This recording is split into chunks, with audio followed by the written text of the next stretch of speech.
Algumas pessoas sofrem com intolerância à lactose, outras decidem não comer mais nada de origem animal. Tem ainda aquelas que leram em uma revista que soja é saudável. Querendo ou não, a soja tem ganhado importância nas prateleiras de supermercados e na economia mundial. Mas por que ou não dar atenção a ela? A soja, sendo uma leguminosa, produz grãos ricos em proteínas, vastamente usados na indústria alimentícia nos dias de hoje. Porém, ela data de mais de 3.000 anos atrás, sendo primeiramente domesticada na China, durante a dinastia Shang, e logo disseminada por todo o Oriente Asiático, provavelmente por meio de doutrinas vegetarianas, tal como o budismo. Desde então, teve importante papel na nutrição da Ásia Oriental, apresentando-se nas mais diversas formas. Foi aderida à cultura ocidental, ainda em pequena escala, no século XIX.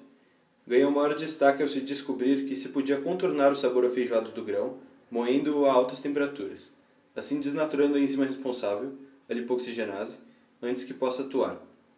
Assim, no Ocidente, passou a ser utilizado em escala industrial, especialmente como fonte de óleo vegetal, que permite a produção de desde chocolate a cápsulas de remédio, e produção de ração de gado. Tal versatilidade é possível graças às propriedades nutricionais da soja, ou seja, sua variedade e riqueza em diversos componentes. O grão apresenta 2 vezes mais proteínas que as demais leguminosas, 36 gramas para cada 100 gramas de alimento. Também é rico em lipídios, estes representando 20% do grão. Essa combinação, por exemplo, possibilita a produção de tofu. Com extrato líquido de soja e sais, as proteínas e lipídios se coagulam, formando uma massa densa. O extrato líquido é retirado a partir da moenda da soja a altas temperaturas e cozimento do resultado, seguido de filtragem. A pasta pré-filtragem, ao ser fermentada, também dá origem ao shoyu e ao miso, amplamente utilizados na culinária japonesa. A quantidade de proteína também permite a produção da carne de soja, por meio de extrusão termoplástica, que é a rápida passagem a alta pressão e temperatura da soja por um tubo, o que permite a ebulição de toda a água e óleo do grão, sobrando apenas as proteínas desnaturadas, ou seja, modificadas pelo calor, e o amido gelatinizado.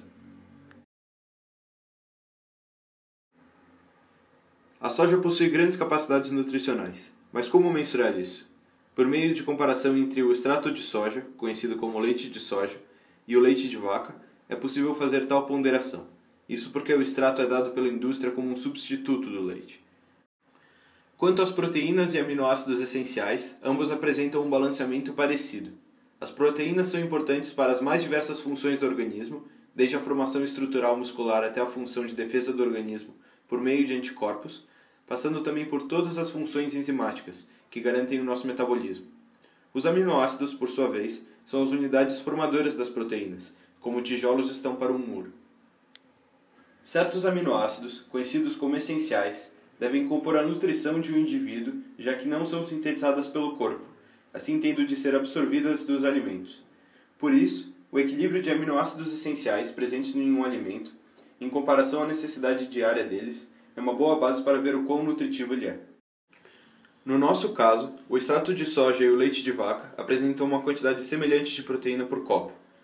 Além disso, apresentam um balanceamento parecido de aminoácidos essenciais, sendo ricos em, por exemplo, leucina, responsável por ceder energia durante exercícios físicos, e em lisina, atuante no crescimento ósseo. Dessa forma, do ponto de vista proteico, o extrato de soja e o leite de vaca são igualmente nutritivos. Além disso, existem outros motivos para alguém escolher substituir o leite de vaca por extrato de soja ou não. Em primeiro lugar, existe a questão da intolerância à lactose. Uma parte da população não consegue digerir o açúcar lactose, encontrado no leite, por falta da produção da enzima lactase pelo intestino delgado. Isso causa um mal-estar nesses indivíduos, por isso, para eles, é interessante o consumo de extrato de soja, já que não apresenta lactose.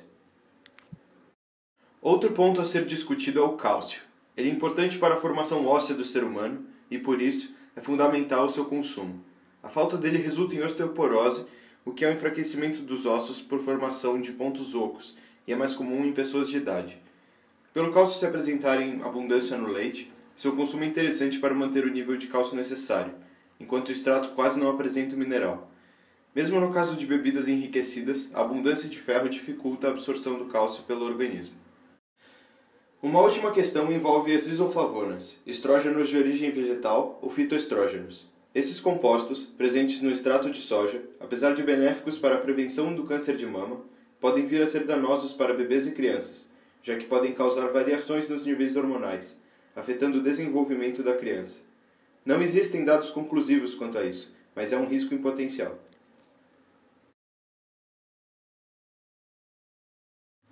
Nada tem custo zero, mas pode-se ponderar a eficiência ambiental para se encontrar alimentos que prejudiquem menos o meio ambiente. Existem diversas formas de fazer tal ponderação, dentre elas a pegada hídrica e o uso de agrotóxicos.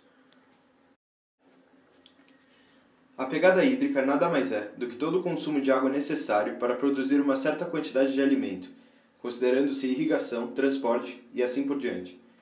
Mantendo os objetos de análise, o extrato de soja e o leite de vaca, percebe-se que é mais eficiente a produção do leite, onde cada litro requer 1.000 litros de água, enquanto 1 litro de extrato de soja requer 1.800 litros. A irrigação necessária para a soja é tamanha que supera a hidratação do gado leiteiro e a irrigação do milho que lhe serve de alimento. Porém, quando a soja é comparada à carne bovina, é muito mais eficiente. O quilo de carne bovina utiliza 16.000 litros de água, enquanto o de carne de soja, assim como o extrato, 1.800 litros. Dessa forma, a soja se apresenta como uma solução barata para as regiões com crise de fome. A proteína da carne de soja se apresenta como 50% da massa total, enquanto na carne bovina, como 36%. Ou seja, em mesma quantidade, a carne de soja nutre mais e tem custo hídrico menor que a carne bovina.